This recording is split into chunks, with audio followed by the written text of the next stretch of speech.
자, 안녕하십니까. 신변입니다. 네, 식쌤. 오늘 드디어 형법 강론 판례 강의를 이어서 촬영하게 되는데, 원래는 주말에 토요일날 이제 일요일날 이때 이제 나와서 찍으려고 했어. 근데 갑자기 이제 오늘 막 뛰어왔죠.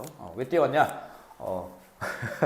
조금 부끄럽긴 한데 촬영하는 데가 조명이 없어. 그래서 우리는 뭐다? 햇빛, 자연주의. 그 햇빛에 의존해서 조명을 써야 되기 때문에 촬영해야 되기 때문에 자연주의 동영상. 그래서 해가 뜨지 않으면 뭐다? 촬영을 못한다. 근데 우연찮게 아침에 일어났는데 날씨를 검색했더니 뭐다? 내일부터 흐리다. 해가 안 뜬대. 그러면 내일부터 촬영 못 하거든요. 그럼 다음 주 월요일 넘어가고 그러면 이제 한참 기다렸단 말이야. 그래서 오늘 해가 뜬다고 그래가지고 급하게 나와서 촬영을 하게 됐어요. 그리고 좀 정신이 없는데, 근데 형법 강론은 형법 총론보다 좀 쉬워요. 판례가 재미도 있고 원래 그렇잖아. 그래서 강의는 제가 또 아침에 또 한번 급하게 와서 다 한 번 더 읽고 준비했기 때문에 강의는 잘 나올 거야. 근데 오늘 굉장히 웃기죠. 자연주의 유튜브 채널 햇빛에 의존해서 오늘 좀 밝으니까 빨리 촬영하도록 할게요. 자, 그러면 우리 이거는 이제 어떻게 될지 모르겠는데, 자, 59페이지 형법 강론. 형법 강론은 다른 해에 비해서 뭐다? 좀 판례 개수가 좀 적어요. 그리고 형법 총론이 엄청 어려운 게 많았는데 여기는 뭐다? 어려운 게 별로 없다. 그래서 재미나게 편하게 들으시면 되고 형총보다는. 근데 시험에는 당연히 출제 가능성이 높겠죠. 자, 봅시다. 형법 강론, 자, 59페이지 1번이죠. 노인복지법 위반, 폭행 또는 상해. 그러니까 이게 특별법인가요? 특별법. 이게 가정보호 사건의 가정폭력 범죄가 되는지라고 되어 있는데, 자, 요지 1번 보세요. 가정폭력 처벌법은 가정폭력 범죄를 범한 자를 처벌하는 건데, 그 다음 줄에 보호처분이 있다. 그 다음에 가정보호 사건은 가정폭력 범죄로 인하여 보호처분의 대상이 되는 사건이다. 당연한 말이죠. 그 다음에 가정폭력처벌법은 가정폭력 범죄를 가정 구성원들 사이에서, 그러니까 가해자와 피해자가 이제 친족 관계라는 거예요. 가족 관계. 그래서 신체적, 정신적 피해를 수반하는 가족폭력이라고 한다. 그 행위를. 개념이고 그냥 한번 가볍게 보시면 되죠. 뭐 어려운 건 아니고. 그 다음에 과목 보시면 해 뜬다. 밝아지잖아. 봐봐. 해가 뜨니까 막 밝아지지. 자연주의야. 자, 보세요. 형법 제260조 폭행 존속폭행죄는 그 다음 줄에 이게 들어가고, 그 가정폭력법 처벌법에 가목에 형법상 폭행죄가 있고, 그 다음에 파목을 보면 다른 법률에 따라 가중처벌되는 죄를 또 가정폭력범죄로 할 수 있다는 거죠. 거기 다른 법률이 뭐냐? 요지 2번에 나오는 노인복지법이라는 거야. 형법상 폭행죄를 노인복지법에서 다른 법률로서 규정하고 있다는 거죠. 가중처벌하겠지. 그게 이제 다른 법률로서 뭐다? 가정폭력 범죄에 포함된다. 이게 이제 결론이야. 그죠? 그래서 요지문 보시면 노인복지법은 노인의 보호를 위하여 노인의 신체 폭행을 가하거나 상해를 입힌 행위를 그 다음 줄에 처벌하는 것을 신설했다. 그래서 형법 단순 폭행죄, 단순 상해죄보다 중하게 처벌하는 규정이다. 두 줄 내려가서 금지 행위 객체가 되는 노인의 연령 기준을 65세 이상의 사람으로 명시했다는 거죠. 명확하게. 왜? 채용법정주의니까 노인입니다. 이렇게 뭐 나도 노인이거든. 나도 늙었잖아. 여러분도 늙었지. 유치원생보다는. 그러니까 여러분도 처벌될 수 있다고, 피해자가 될 수 있다고. 그러니까 이상하잖아요. 그래서 채용법정주의 원칙상 피해자의 연령을 명확하게 규정을 하는 거죠. 65세 이상. 자, 그 다음에 요지 3번 보시면 노인에 대한 폭행 상해 금지 규명 위반으로 노인복지법 위반죄는 행위 객체가 노인에 한정된다는 것 빼고는 형법상 폭행상해죄 행위행위에 동일하다. 똑같다는 거야. 형법상 폭행상해죄와 똑같다. 단지 그래서 가중처벌되는 거다. 그 다음에 가정폭력처벌법상 가정폭력범죄는 가정구성 사이 피해를 수반하는 행위를 전제하고 있는데, 노인폭행, 거기를 노인복지 위반죄를 위 가정폭력범죄에서 제외할 합리적인 이유도 없다는 거죠. 어차피 가족끼리 때리는 폭행을 보호사건으로 하기로 했으니까 노인도 가족 중에 구성원이면 그렇게 하겠다는 거예요. 그래서 노인에 대한 폭행 또는 상해 금지 규명 위반으로 인한 노인복지법 위반죄는 그 다음 줄 넘어가시면 두 번째 줄 가정보호 사건이 되는 가정폭력 범죄에 포함된다. 이 정도 정리하시면 되겠죠. 어렵지도 않고 중요하진 않아. 이거 별표 몇 개? 한 개 정도 치시면 돼요. 자, 그 다음에 가장 중요한 판례 중에 하나죠, 이게. 예, 올해, 예, 작년 1년을 뒤흔들었던 파급력이 있는 판례, 전압 변경. 자, 61페이지. 자, 폭행협박 선행형의 강제추행에서 폭행협박의 의미이다 했는데, 이거는 별표 3개고요. 폭행협박 선행형, 요거 이제 판례에서 썼기 때문에 요 판례 문구를 좀 알아놔야 돼. 이게 보통의 강제추행이고, 이거 반대말은 뭐냐면 기습추행형이죠. 그래서 그 두 가지를 구별하시고요.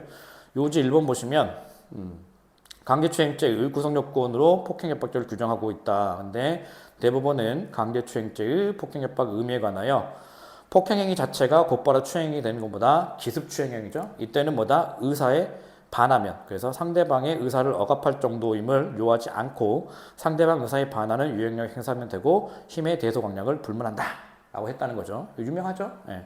그리고 기습추행이 아닌, 그 다음 나오죠. 폭행 또는 협박이 추행보다 시간적으로 앞서 그 수단으로 행해주는 경우 폭행, 협박, 선행형. 이 문구도 알아놓으세요. 예. 보통의 이제 강제추행죄야. 이거는 상대방의 한거를 곤란하게 할 정도의 폭행, 협박이 요구된다고 판시해 왔다. 근데 앞으로는 그렇지 않다. 그래서 가로 보시면 종래의 판례 범위인데 이거는 X야 이제. 틀린 지문이에요. 아시죠? 요게 가장 핫한 거죠. 작년에 동기설처럼. 자, 그 다음에 나번 보시면 두 번째 줄 강제추행의 폭행협박의 의미를 다시 정의할 필요가 있다. 그 다음에 강제추행죄의 폭행협박은 상대방의 한거를 곤란할 정도를 요구되지 않고 신체에 대하여, 상대방 신체에 대하여 불법한 유형을 행사하거나 일반적으로 보아 상대방에 하여금 공포심을 일으킬 정도의 해악의 고지를 하는 것이다. 이게 이제 가장 중요한 결론이죠. 바뀐 내용. 그래서 뭐냐? 강제추행죄의 폭행협박은 폭행죄의 폭행과 협박죄의 협박과 동일하다. 이 별표 쳐놓으세요. 이 문장. 그 다음에 동그라미 1번은 여러분이 읽어보시고요. 그리고 여러분이 읽어보실 때 제가 이제 엄청 많이 읽어드리긴 하잖아. 처음 나온 판례니까. 이유도 중요한 게 많거든요. 판례 법리상. 근데 만약에 제가 넘어가면 한 번은 읽어보세요. 아셨죠? 어떻게 읽어보냐? 굵은 글씨 위주로. 제가 다 읽고 체크해놨기 때문에 굵은 글씨 위주로 한번 정리를 해보시면 될 거야. 그 다음에 동그라미 2번 보시면 이것도 별표 치시고요. 강제추행죄에서 폭행협박은 폭행 또는 협박죄에서 정한 폭행협박을 의미한다. 것으로 분명히 정해야 된다. 동일하다는 거예요. 아시죠? 그 다음에 동그라미 3번 보시면 이거 안 읽어도 될 것 같은데 이거 다 봤죠? 이거 강제추행죄 폭행협박을 다시 정의한다고 해서 위력에 의한 추행죄와 구별이 불분명 어려워지는 것은 아니다. 위력의 추행죄 위력 많이 나왔죠? 시간도 엄청 잘 나오는 거죠. 사람의 자유설 제압, 혼란하게 할 만한 일체의 세력을 말한다. 유형적, 무역적 불문하고 이는 강제추행죄에서 폭행협박과 당연히 구별된다. 됐죠? 예. 그 다음에 하나, 둘, 셋! 세 줄 내려가서 위력에 의한 추행죄는 성폭력 범죄에 특히 취약한 사람들 보호 대상으로 해서 강제추행죄 폭행협박과 다른 위력을 범행수단으로 한 성적 침해 착취를 범죄로 처벌하는 것이다. 가볍게 읽으시고 그 다음 두 줄 내려가서 위력에 의한 추행죄 위력은 강제추행죄의 폭행협박에 해당하지 아니하는 폭행협박은 물론 상대방의 자유의사를 제압하거나 혼란하는 사회경제적 지위, 권세를 이용하는 걸 포함한다. 많이 나왔죠 시험에? 예, 이거 많이 나왔어. 예. 그쵸? 그 다음에 답은 요컨대 강제추행죄는 상대방의 신체에 대하여 불법적 유형력을 행사 하거나 상대방으로 하여금 공포심을 일으킬 정도의 해악을 고지하여 상대방을 추행한 경우에 성립한다. 이것도 결론이죠. 거기 신체에 대해 불법한 유형력의 행사 이게 폭행이고 공포심을 일으킬 정도의 해악 고지 협박이죠. 예. 아까 했던 거 다시 한번 반복하는 거고.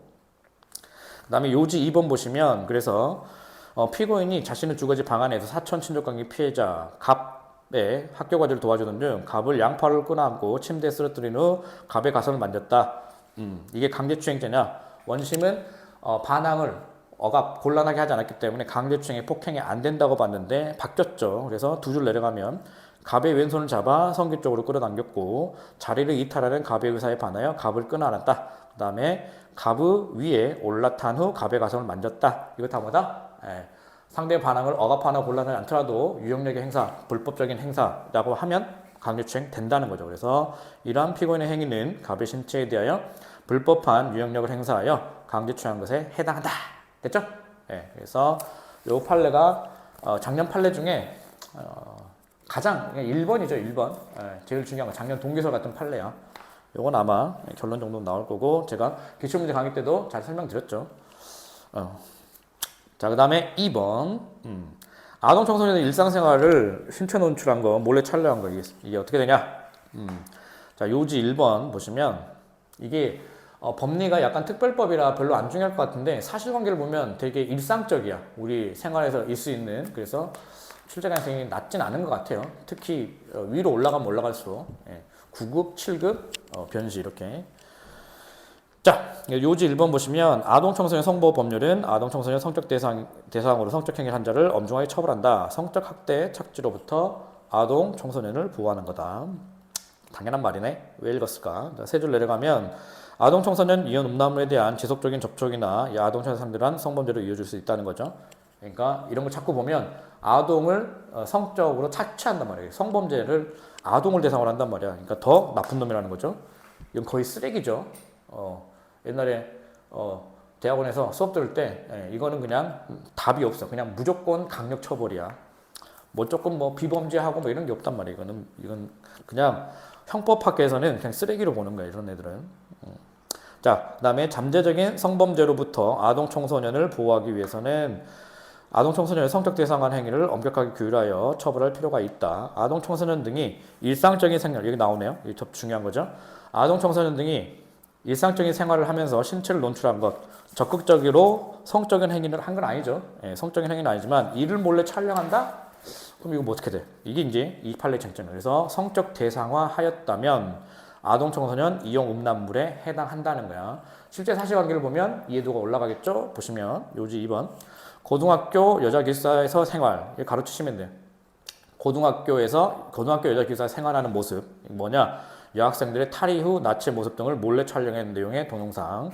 이거는 여고생들의 일상생활 중의 모습을 촬영한 것이지만 뭐다? 청소년 이용 음란물이 된다는 거예요. 그래서 하나 내려가면 일반인의 성적 수치심이나 혐오감을 일으키는 내용으로 영상에 해당한다. 뭐다? 그 요지 1번 끝부분 아동 청소년 이용 음란물에 해당한다는 거죠. 그러니까 특별법인데 변시 이런 건 당연히 잘 나오고 7급도 그렇고 9급도 뭐다? 성범죄는 특별법을 잘 내죠. 그죠? 그러니까 준비하셔야 돼요. 자, 그 다음에 3번 정신적 장애 간음에 인강했는 거 보시면 요거는 요것도 별표 하나, 그 다음에 아까 그 기숙사 그 촬영한 거 그것도 별표 하나. 자, 요지 1번 보시면 위계간음죄에서 위계란 행위 목적을 달성하기 위한 피해자의 오인 착각 부지 일으키고 이용하는 것이다. 많이 했죠.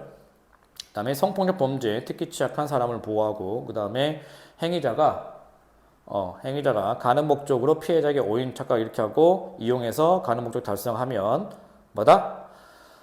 위계와 간음 사이 인과관계를 인정할 수 있다는 거죠. 요거 꼭 알아놓으세요. 이 문장은 원래 있던 문장이긴 한데 여러분 잘 모르는 문장일 거야. 그래서 행위자가 오착부 일리하고 간음의 목적을 달성한 뭐다? 인과관계를 인정한다는 거야. 그걸 이용해서 한 거니까. 그 다음에 그래서 위계 간음죄가 성립한다. 그 다음에 요지 2번 위계관 간음죄가 보호 대상인 아동, 청소년, 미성년자, 심신미약자 등의 성적 자기결정 능력은 그 다음 줄에 개인별로 차이가 있다. 그래서 간음 행위와 인과관계가 있는 위계에 해당하는지를 판단할 때 구체적인 범죄 상황 가르치시고요. 그 다음에 피해자의 입장이 충분히 고려된다. 항상 성범죄는 뭐다? 피해자 입장이 되게 중요해졌죠. 그래서 요지 3번. 근데 만약에 피해자가 정신적 장애인이라면 어떠냐? 두 번째 줄에 첫 번째 줄 요지 3번 정신적 장애인일 때 두 번째 줄 피해자의 성적 자기결정권이 침해되었다고 규범적으로 평가할 수 있는지에 따라 인과관계가 있는 위계에 해당한지 여부를 판단해야 되고, 그 다음에 비장애인의 시각과 기준에서 이거 가르치시고요. 이거 틀렸죠? 이거 이제 맞다고 이제 틀린 점은 나오겠지. 그래서 비장애인의 시각과 기준에서는 다음 줄에 쉽게 단정해서는 안 된다. 쉽게 판단해서는 안 된다는 거죠. 안 된다고. 그래서 장애인의 시각, 피해자 입장에서 판단해야 된다. 그거 가볍게 보시면 되고. 그 다음에 4번 요것도 별표 하나 정도 치시면 되고요. 자, 요지 1번 성범죄처벌법 신체적 또는 정신적 장애로 항거불능, 항거곤란 상태에 있는 상태를 이용하여 간음 추행한 것을 처벌한다. 근데 그 다음 주에 비친고죄로 규정됐다는 거죠. 성범죄를 친고죄였는데 다 바꾼 거고, 그 다음에 정신적 장애도 추가됐다는 거예요. 옛날에 신체적 장애만 있었는데 추가되었고, 그 다음에 항거불능에 항거곤란도 추가됐다는 거죠. 개정이 그렇게 되어 왔다는 거고, 이거는 조금 중요하긴 하지만 그냥 기본적으로 좀 편하게 읽으시면 되고요. 그다음에 요지 2번 보시면 성폭력처벌법 6조 4항에서 신체적 또는 정신적 장애란 같은 조 1항, 2항, 3항, 5항, 6항과 똑같아. 같은 의미다. 그다음에 신체적 기능이나 구조 등 정신적 기능이나 손상의 문제로 일상생활, 사회생활에 상당한 제약을 받는 상태를 의미한다. 가볍게 읽으시면 돼요. 그다음에 신체적인 또는 정신적인 장애로 한거불능 또는 한거불능 상태에 있음 가로치시고요. 이건 뭐냐? 개념. 신체적인 또는 정신장애 그 자체로 한거불능 또는 한거곤란 상태에 있을 경우뿐만 아니라 플러스 신체적인 정신장애가 주 원인이 되어 여기 이제 추가된 거죠. 주 원인이 되어 심리적 물리적으로 반함이 불가능하거나 곤란한 있는 경우도 포함한다. 이게 그나마 좀 중요한 문장이고요. 좀 어렵고요. 그다음에 하나 둘 셋 세 줄 내려가서 정신적 장애로 한거불능 또는 한거곤란이 있는지를 판단할 때 피해자가 정신적 장애인이라는 것도 충분히 고려했는데 왜? 피해자 입장이니까 그렇다는 거죠. 그래서 두 줄 내려가서 피해자가 범행 당시에 성적 자기결정권을 실질적으로 표현할 수 있었는지를 신중하게 판단해야 된다는 거죠. 표현할 수 없었으면 범죄가 된다는 거야. 그래서 요지 3번 피해자가 피고인을 상대로 성적 자기결정권을 행사할 수 없거나 행사하기 곤란한 한거불능 곤란 상태에 있었는지는 그 다음 줄에 범행 당시를 기준 가로치시고요. 항상 범행 시 기준으로 판단해야 된다. 그리고 피해자의 장애가 성적 자기결정권을 행사하지 못할 정도인지 여부가 절대적 기준이 되는 것은 아니다. 이게 제일 중요하고 제일 어려운 문장이야. 시험에 나올 때. 다 읽으니까 이게 캐치가 되잖아. 물론 내가 뛰어나서 그런 거기도 하지만 보시면 이게 이제 판례가 너무 이제 좀 특별법적이고 하니까 안 나오겠지만 만약에 이 판례를 내면 이 문장이 제일 중요해. 그래서 피해자의 장애가 성적 자기결정권을 행사하지 못할 정도인지 여부가 뭐다? 절대적 기준이다. 이게 나오겠죠. 절대적 기준은 아니다. 그죠?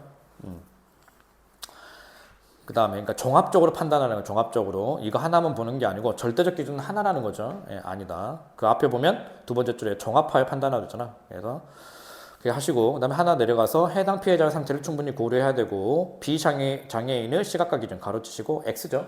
이걸로 쉽게 안 된다고 단정해서는 안 된다. 아까 나왔던 거고. 그래서 요지 4번 피해자 한거불능, 한거곤란 상태를 이용하여 가늠한 경우를 처벌하는데 여기서 이용이라고 하는 것은 이용 동그라미, 인식 동그라미, 편승 동그라미 이렇게 보시고요. 읽어보시면 피고인이 피해자의 한거불능, 한거곤란 상태를 인식하고 이에 편승하여 가늠하게 나간 거다. 아시죠? 이게 뭐다? 이용한 거다. 그래서 4번 이렇게 넘어가고 많이 읽고 싶지 않은데. 자, 명예에 관한 죄 나왔네요. 성범죄 끝났고. 그 다음에 제국의 위안부 사건. 이거 쓰레기 아니야?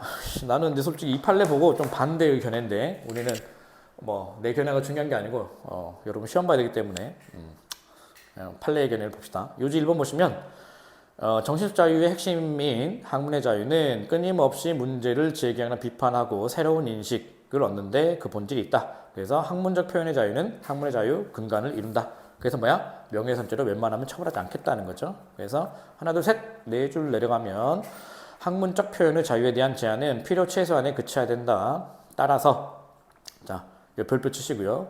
학문적 표현 행위는 기본적 연리 연구를 위반, 그 다음에 통산적으로 용인되는 범위를 심각하게 벗어나 학문적 과정이라고 보기 어려운 행위 결과 또는 무관한 표현으로 타인의 권리를 침해 이 세 가지가 문제가 있는 경우 이거는 명예훼손죄를 되는 거고 이러한 그 다음 줄에 특별한 사정이 없는 한 원칙적으로 학문적 연구를 위한 정당한 행위로 보는 것이 타당하다.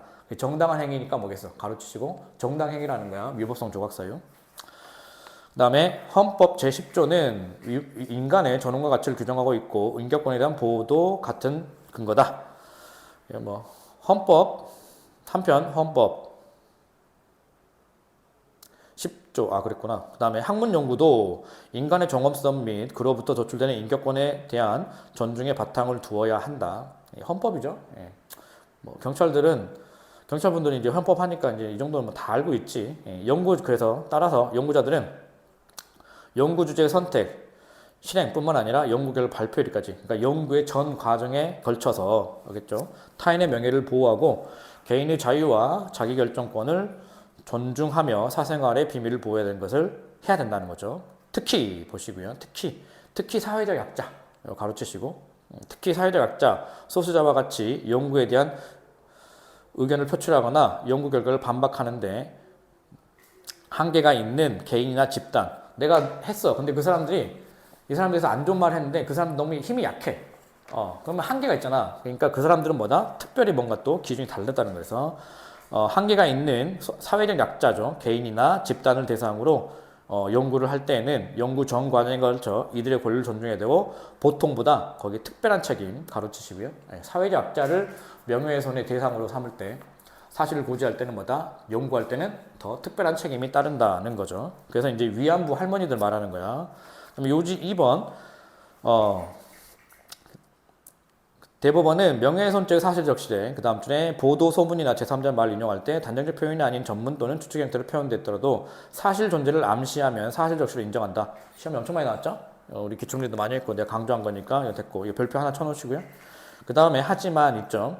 학문적 표현의 자유를 실제로 보장하려면 학문적 연구 결과 발표에 사용된 표현의 적절성은 형사 벌정에서 가려지는 것보다 그러니까 형사로 처벌되는 것보다 자유로운 공개 토론이나 학계 내부의 동료 평가 과정을 통하여 검증되는 것이 바람직하다. 그러니까 처벌하지 말고 학문의 영역 내에서 자기들끼리 정하라는 거죠. 비판하고 그다음에 학문적 연구에 따른 의견 표현을 명예훼손죄에서 사실적시로 평가하는데 신중할 필요가 있다. 그래서 학문적 연구로 아까 특별한 사유에 해당하지 않으면 원칙적으로 처벌되지 않는 게 맞다라는 거죠. 왜? 학문의 자유를 보장하기 위해서. 그 다음에 특히 나오죠. 역사학 동그라미 치시고 역사학. 역사학이 더더욱 그렇다는 거예요. 그래서 별표 치시고 역사학 또는 역사적 사실을 연구 대상으로 삼는 학문에서 그 다음 줄에 역사적 사실과 같이 역사적 사실 가로치시고요. 고정적인 사실이 아니라 사후적 연구, 검토, 비판의 끊임없는 과정 속에서 재구성되는 사실인 경우에는 더더욱 그러하다. 역사가 이제 그렇잖아. 보는 그 무슨 뭐지? 대학교 이런 때 읽었는데 무슨 카냐? 뭐 역사 뭐 있잖아. 카. 그래가지고 뭐 그게 뭐야? 맞는지 모르겠는데 역사는 뭐다? 기존의 사실이긴 하지만 그 사실을 바라보는 해석하는 입장, 그 현재의 입장에 따라서 많이 달라진다는 거 해석이 역사도 해석이라는 거죠. 재구성된 사실까지 더욱 그러하다. 더욱 명예훼손죄로 처벌하기 힘들다는 거야. 그래서 학문적 표현을 그 자체로 이해하지 않고 표현에 숨겨진 배경이나 배울릴 섣불리 단정하는 방법으로 암시에 의한 사실적시 인정. 그걸 가르치시고요. 암시에 의한 사실을 인정하는 것은 안 된다. 허용된다고 보기 없다. 그래서 요지 3번 구성요건을 이루는 사실은 그 증명 책임이 검사에게 있다. 당연한 거죠. 그 다음에 해당 표현이 학문적 자유로서 보호되는 영역에 속하지 않는다. 보호되는 게 아니다. 특별히 처벌된다. 특별한 책임이 있는 부분이다. 그러니까 보호되지 않는 부분이라는 걸 누가 입증해? 검사가 입증한다. 이것도 알아놓으세요. 요지 3번. 그래서 요지 2번하고 요지 3번이 중요한데 요 판례는 별표 2개 하시고요. 이것도 시험에 나올 수 있죠. 근데 나는 반대야. 왜냐면 아니 이게 아까 그 말한 것처럼 사회적 약자에 대해서 특별한 책임을 위반했다고 봐야 될 것 같고 저는 괜히 말하는 건가? 그리고 그 대량 학살 그 다음에 인도주의적인 반인간적인 범죄 있잖아. 이런 거는 전 세계적으로 공통인 범죄란 말이야. 위안부도 마찬가지잖아. 이거는 완전 반인간적인 범죄거든. 이런 거에 대해서 이거 일본 편 든 거 아닌가? 나도 잘 안 봐서 모르겠네. 이런 거에 대해서는 학문의 자유, 비판, 반대, 견해를 다양하게 하는 게 아니고 이런 거는 답을 좀 정해주는 게 맞다고 봐요. 그래서 지금 요새 조금 말이 많긴 한데 독일 가보면 우리는 막 하이틀러 이렇게 하면서 나치 이렇게 하잖아. 근데 독일 가면 나치를 말하는 순간부터 미친놈이야. 왜? 그게 완전 금지야, 금기. 그러니까 나치가 합법이라고 말하는 거는 그게 학문적 자유로 허용되는 게 아니란 말이야. 그런 거랑 마찬가지죠. 나는 그렇게 생각해. 근데 우리 대법관님들은 그렇게, 우리 할아버지들은 그렇게 생각하지 않는다. 내 생각은 솔직히 나는 이거 보면서 왜 법리하고 결론이 다를까 생각했는데 아무튼 이 사건은 나는 이런 거는 없어야 된다고 명예훼손이 돼야 된다고 생각해요. 근데 아무튼 안 된다고 했다. 학문적 자유다. 이렇게 하시고 그 다음에 그 다음 판례 2번 판례 보시면 학생회장 음주운전 사건 이것도 별표 2개 하시고요. 자 요지 1번 엄청 중요하죠. 이거 다 했으니까 내가 목이 아프니까 넘어가자 그냥. 요지 1번은 이미 엄청 중요하고 엄청 시험에 한 10년 전부터 나왔던 거야. 다 알죠? 정리하세요. 별표 하나 치고 요지 1번 한번 쭉 읽어보시고 요지 2번도 중요하죠. 요지 2번만 볼까? 많이 쉬었으니까. 사회적시 내용이 사회 일반의 일부 이익에만 관련된 사항이더라도 이게 공공이익이 될 수 있다. 그래서 다른 일반인의 공동생활에 관계된 사항, 공익성을 지닐 수 있고요. 그 다음에 개인에 관한 사항도 뭐다? 공공의 이익과 관련돼 있고 사회적 관심이나 획득하면 이게 직접적으로는 국가, 일반 이익, 특정한 사회 집단이 아니라도 310조가 적용될 수 있다. 왜? 공공의 이익이 되기 때문에 그렇다는 거죠. 그래서 옆에 보시면 사인이라도 사회적 활동, 성질, 영향에 따라서 공공의 이익에 관련된 일 판단해야 된다. 공익이 있는 경우가 있다는 거야. 개인적인 사항도. 그죠? 그래서 요지 2번까지 별표 다 알아놓으시고 3번이 이제 사실관계인데 보시면 갑대학교 총학생회장인 피고인이 농활 사전답사 과정에서 학생의 임원들이 음주운전 사실 있다. 그래서 음주운전 이를 묵살한다. 그러니까 농활 가가지고 할아버지 할머니들 농민분들하고 이제 술 막 먹는 거야. 이제 술 먹고 자기 이제 숙소로 갈 때 음주운전 한 채로 그냥 가는 거죠. 왜냐면 잘은 모르겠는데 대학생 때는 운전면허가 많이 없잖아. 차도 많이 없고 그다음에 운전할 수 있는 사람 많지 않지. 그러니까 술 먹어버리고 그냥 그놈이 하는 거야. 그래서 근데 이게 관행적으로 한 20년 전부터 10년, 20년 전부터 해왔다는 거지. 예. 농촌에 차 다니나? 몰고 가자 하고 간 거야. 또 젊었을 때는 술 먹고 운전하는 게 멋져 보여. 애들이 미쳐가지고 객기가 있기 때문에. 그래서 이제 하는 거죠. 요즘은 이제 그렇게 하면 안 되니까 이제 더 문제제기가 되는 거죠. 그래서 이거를 공론화해서 총학생으로서 그 세 번째 줄 보시면 총학생으로서 음주운전을 끝까지 막지 못해 사과드립니다라고 페이스북에 게재했다. 음주운자가 누구였냐? 을이었다는 거죠. 특정된 을의 명예를 훼손했다고 기소되었다. 여기 보시면 중요한 내용은 자, 을이 술을 마시면서 음주운전을 했다. 그 다음에 피고인도 이를 막지 않았다. 이거는 객관적 사실과 합치된다. 근데 그 다음 줄에 을이 마신 술의 양과 종류 같은 세부적인 부분이 객관적 사실과 정확히 일치하지 않다. 여기까지 기억하면 컴퓨터야? 아니 소주 몇 잔 먹었는지 양주 몇 잔 먹었는지 이거 어떻게 알아? 그냥 술 먹고 운전한 게 중요하지. 그리고 음주운전에서 막걸리 먹고 운전하면 운전은 안 되나? 중요하지 않다는 거야. 그래서 중요한 부분은 진실한 사실에 해당한다. 그럼 진실이라고 본댔지. 그래서 농활 과정의 관행적인 음주운전 문화에 대해서 그 다음 줄에 문제의식 아래 게시글을 올린 것이다. 그래서 공익성이 충분히 인정된다. 그 다음 줄에 을의 갑대학교 단과대학 학생회장 출마 시점으로서 약 2주일 전이다. 거기 학생회장 출마 시점으로서 2주일 전 가로주시고요. 그러니까 선거를 방해, 그러니까 그 을의 당선을 낙선이죠. 낙선을 목적으로 한 이익이 사적인 목적이 들어가 있다는 거야. 그렇더라도 그 의도와 목적상 을의 출마와 관련성이 있다고 할 수 있지만 그게 전부가 아니라는 거죠. 공익을 위한다면 부수적으로 사적인 목적, 부정한 목적이 있더라도 공익이 인정되죠. 이 판례잖아. 그래서 그 다음 줄에 단과대학 학생회장으로서 적격 여부와 상당한 관련성이 있다. 그리고 단과대학 구성원 전체의 관심과 이익에 관한 공익의 사항이다. 그래서 310조 적용돼서 위법성이 조각된다는 거죠. 술을 뭘 안 먹었던 뭘 먹든 안 먹든 그 다음에 이런 음주운전 한 사람은 회장 떨어지는 게 맞잖아. 그래서 공익이 있다는 거야. 자, 그 다음에 3번 시각적 수단을 사용한 표현행위. 거기 시각적 수단이 개야, 개. 별표 3개. 이 시험에 많이 나왔죠. 이 시험에 올해 제가 기출문제를 한 20종 가까이 풀어보는데 다 공무원부터 변호사 시험까지 다 풀어보는데 아마 한 3-4번 나온 것 같아요. 3-4번. 엄청 중요한 판례라고 제가 상반기 때 말했을 거예요. 그래서 요지 1번 보시면 그치. 요지 1번은 중복이니까 이것도 넘어갑시다. 다 알죠? 한번 읽어보세요. 표현이 다소 무례할 때는 반말하거나 다소 무례한 거. A에 벗어나는 건 모욕죄가 안 된다. 이유는 구성 요건의 해당성이 없다. 그다음에 요지 2번 이걸 별표 치시고요. 이게 이제 우리 이 판례의 실익이죠. 자, 모욕의 수단과 방법에는 제한이 없다. 언어적인 수단이 아닌 비언어적인 시각적 수단만 사용해도 그 다음 줄에 사회적 평가를 저하시킬 만한 추상적 판단이나 경면적 감정을 전달한다면 모욕죄가 성립한다. 그 다음에 영상 편집, 합성 기술이 발전함에 따라 합성 사진 등을 이용한 모욕 범행의 가능성이 높아지고 있다. 딥페이크라고 하잖아. 이거 이제 나중에 엄청 고쳐할 거야. 그래서 시각적 수단만을 사용한 모욕이더라도 그 다음 줄에 언어적 수단을 사용한 경우와 비교할 차이가 없다. 요지 2번은 그냥 다 별표예요. 읽어드리면 엄청 중요해. 3번까지.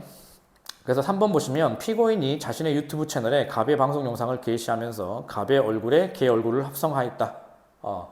맞아. 이거는 보니까 3월달에, 2월달에 나왔으면 제가 상반기 때 막 그냥 군무원 뭐 법원직 이거 상반기 때 제가 한번 마무리 정리 한번 해줬잖아. 그때 이제 이 판례를 소개했을 거예요, 제가 최신 판례라고. 그래서 이제 좀 익숙하네. 엄청 유명하됐죠, 이 판례. 유명한 게 아니라 그때 엄청 유망하됐지. 시험에 잘 나온다고. 근데 많이 나왔어, 진짜. 그래서 갑의 얼굴에 개 얼굴을 합성하는 방법으로 뭐 유튜브를 했다는 거야. 근데 하나 둘 세 줄 내려가면 피고인이 갑의 얼굴을 가리는 용도로 동물의 그림을 사용했다. 거기 얼굴을 가리는 가로치시고요. 이게 이제 대법원의 이유야. 무죄로 나온 얼굴을 가렸다. 그 다음에 사용하면서 갑에 대한 부정적인 감정을 다소 해학적으로 표현했다. 해학적. 동그라미 치고 해학이라는 말은 뭐야? 좋은 말이야. 해학은 하는 거야. 그러니까 뭔가 비판을 웃음으로 승화했다는 거죠. 옛날에 제가 국사를 싫어해서 잘 모르지만 옛날에 우리 조선시대 때 쌍놈들이 평민들이 뭐다 양반을 풍자하고 막 탈쓰고 막 그러잖아. 막 웃게 하면 안 되잖아. 웃기게 진지하게 않고. 근데 뭐야? 가만히 보면 이게 욕을 하는 거야? 아니면 웃자는 거야? 헷갈리잖아. 그러니까 해학이라고 하는 거는 비판을 뭐다? 웃음으로 승화하는 건데 이거는 역사적으로 허용되는 거다. 그래서 대법원도 해학이라는 표현을 쓰면 뭐야? 괜찮다는 거야. 괜찮다. 괜찮다. 해학적으로 표현한 거다. 그래서 해당 영상이 갑을 불쾌할 수 있게 하는 표현이긴 하지만 양반을 불쾌하게 했단 말이야. 근데 객관적으로 갑의 인격적 가치에 대한 사회적 평가를 저하시킬 만한 모욕적 표현 한 경우에 해당하기 어렵다. 탈춤 췄다고 뭐야? 그 평민들, 그 탈춤 춘 사람들 막 잡아가고 막 두드러 패고 그러진 않잖아. 그지? 문화재로, 놀이로서 승화됐죠. 그런 것처럼, 괜찮다. 그래서, 시각적 수단을 위한 명예훼손, 모욕죄, 돼, 안 돼? 된다는 거야. 근데 이 사건은 뭐다? 이 사건은 시각적 표현이었지만 판단해 보니까 얼굴을 가려준단 말이야. 초상권 침해하게 권리를 보호해 준 거야, 피해자를. 그 다음에 또 하나는 뭐다? 해악이다라는 거야. 요 정도는 웃고 넘기자 이 말이죠. 개그 콘서트 웃고 넘기자. 그래서 이런 거는 뭐다? 무죄다라는 거죠. 구성조가 인정성이 없다. 무죄다. 그래서 시각적 수단을 이용해서 개가 나왔으니까 무죄야 이렇게 하면 안 돼. 개가 나와도 시각적 수단으로 뭐 합성하거나 하더라도 모욕죄가 될 가능성이 더 높아요. 예외적으로 안 되는 거야 이 사건은. 그래서 이것도 별표 3개. 그 다음에 신용 업무 경무에 관한 죄. 이것도 뭐 이렇게 많아. 3개, 4개. 이것도 끊어서 해야겠네. 안 되겠다. 여기서 끊고 신용 업무의 경무에 관한 죄는 다음 시간에 보도록 합시다.